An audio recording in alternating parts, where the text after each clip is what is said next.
Now let's compare this with the quality of the customer's product. This is how it should be done, and we can try it this way to see the effect.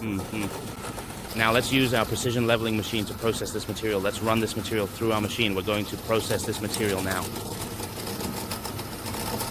Now it's been processed. Alright, let's take a look at the result. Let's check the effect. You see it's exactly the same. Do you see the effect of the leveling? So our material had a significant bend, but after processing, our product meets the requirements. Our precision leveling machine can achieve this standard. Take a look. Do you see it? It's very precise, isn't it?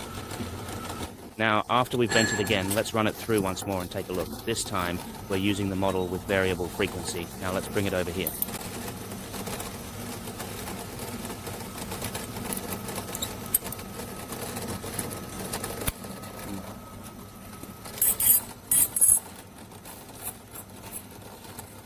Looking at the dimensions, the length is 105 and the width is 25 for this material. Let me show you. The flatness is still very good. The surface is nice and even.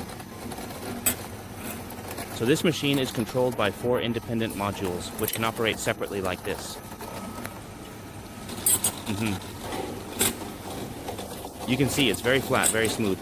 So we've adjusted the independent modules for testing. How do we adjust them? We do it from here. There are 4 independent adjustment dials here. You just need to make a slight adjustment here. This dial will move. It will move slightly. So we use the focal points of these 4 dials to adjust the pressure. This is how we set up the mesh. Now, what do we require from the product? The product should have a curvature in the same direction, like this. A curve all going the same way. If it's F-shaped, then it's much harder to adjust the product with our method. But if the curve is in the same direction, it's much easier to adjust. You can take a look at ours, the one with the convenient number of strips, see? Just adjust the whole thing at once. So, as a reminder,